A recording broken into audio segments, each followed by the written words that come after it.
Well, last week you saw me with a script, but this week it is pure emotion. Hello everyone, welcome to the Sunday Sit Down. I am your host Tom, and today we will be talking about Arsenal, and we will be talking about the late winner, we have to, against Newcastle. Gabriel Magalhaes, well done mate. I tell you what, yeah. Nico Walsmart, Jason Tyndall, Howard Webb, Anton Deck. Unlucky, mate. Yeah, we deserve that. I think. I think we'll start with some negatives. We'll get those out of the way. I thought the refereeing was poor. I think it's the first time this season I'm saying that. From an Arsenal point of view, I think they've been relatively fair this year, but today it seems to be St James's Park. Anytime we go there, there's always a dodgy performance from the referees, but it didn't matter in the end because unlike last week, we found the goal, we had the character to go and win the game. And that's the difference between good and great teams. Good teams will settle for the point and hold on to it, like we did last week. But this week, credit to Mikel Arteta. Well, I didn't give him any last week, but credit to him this week today for going and getting that winner, and credit to the team because, well, they went and found the winner. Unlike last week, I actually think he got the substitutions relatively correct today. Other than the Saka one, I don't really see why he's keeping Trossard on for that long again. I don't know how Trossard started today, by the way. I wouldn't have started him. And why is Ethan not in the squad? Yeah, it was an interesting one, but very quickly, all of you Mikel Merino haters, all of you with Mikel Merino agendas, where are you now? Come and speak to me now. Never call this man a 6 again. Never call this man a holding midfielder again. Just don't, because he isn't. And if he is, he's the most attacking number 6 I've ever seen. Against his old club as well. Love to see that. Do you know what else I'd love to see? Bruno Guimaraes' tears. Yeah? Yeah. You can have that one, mate. But just very quickly, actually, on Tino Livramento, he went off. It didn't look good. So, in all honesty, get well soon to him. I do hope that it's not as significant as it looks and that he can have a speedy recovery, because it's never good seeing players get injured and stretched off in football. So get well soon to him.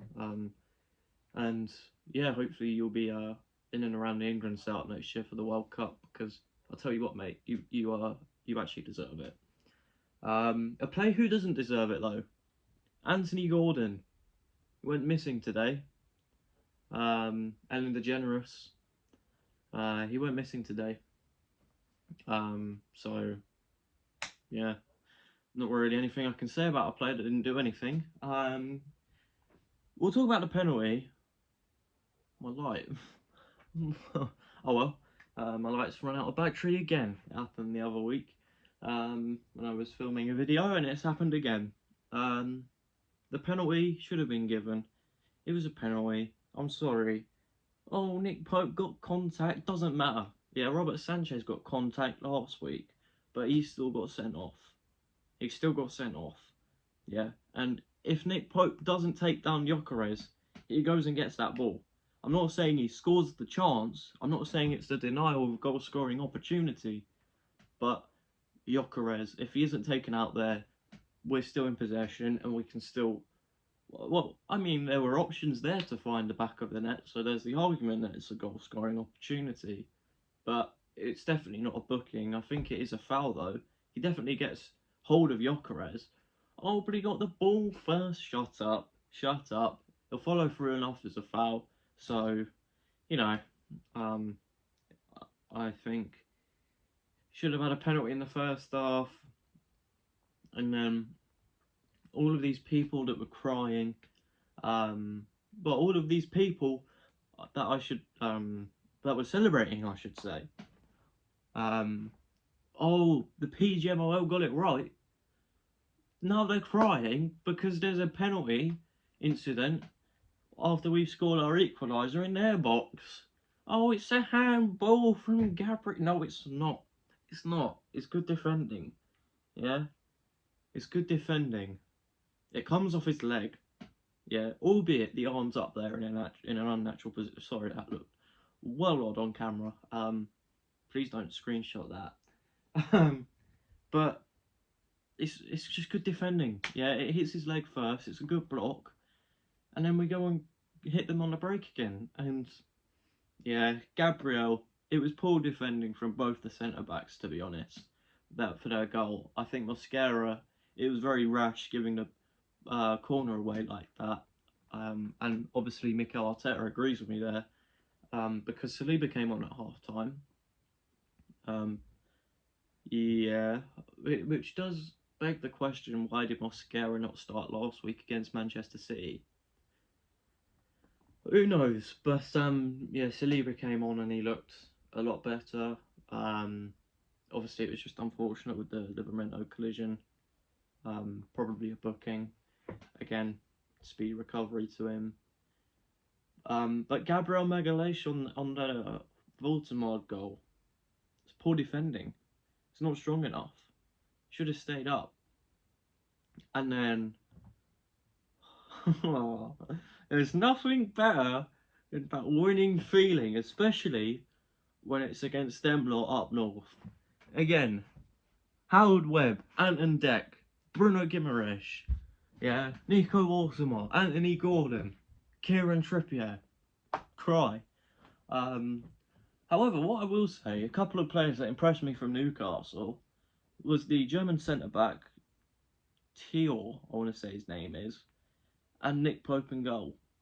Yeah, an annual masterclass from Nick Pope, where he turns into Superman just for a game though against us. I'm not sure who Newcastle have next, but I'm sure whoever it is, he'll go back to being an average goalkeeper who never makes the England setup. But credit to him today. Thought he played very well. Made a couple of great saves as well. And Tior as well, like I said, great defending during the game.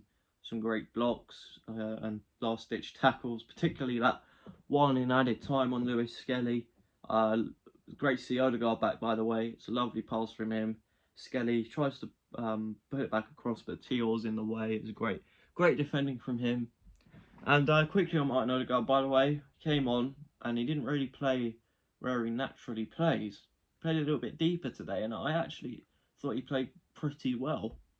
I wouldn't be against seeing him and Eze in that same team, with Odegaard controlling the tempo of the game and Eze doing what he did today, which is just completely running rings around their players.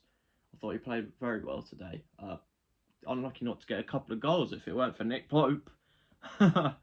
And yeah, it's pretty much what I've got to say for the Newcastle game. Credit to the team, credit to the manager for finding that winning spirit and not giving up, because that was a huge part today. Not giving up. We deserved the 3 points in the end just for the mentality alone. I'm not going to talk about the Port Vale game because there's nothing to talk about. One of the most boring 90 minutes I've ever watched. A game of football in, just dull. And I'm not going to go into it in much detail because I am disappointed that Arsenal women have just dropped points again in the title race. Albeit with 4 games in, but to drop, how many points have we dropped? We've dropped 4 points from a possible 16, I believe. No, that can't be right. No, we've dropped 4 points from a possible 12. And if you want to go head to head against Chelsea, we saw what they did last season. They went unbeaten. You've got to be winning games like this against Aston Villa at home, and I am disappointed. We just weren't very clinical in front of goal, and the substitutions weren't great, to be completely honest. I thought Rene left them far too late, but I think Katie Reid once again showing why she should be starting in this team. Another top performance from her, and other than that, I think Frida Marnham showed why she should have started last week against Man United, and yeah, other than that, there's really not much to say. It was quite a dull game. Just couldn't find the finishing touches, and yeah, I think that's where I'm going to wrap it up this week. Thank you for watching. Thank you, Gabriel Magalhaes, for saving my weekend from embarrassment. It looked like Arsenal were going to drop even more points for so long, and then in the 96th minute, Gabriel Magalhaes, bosh, parsnip poke. Come on.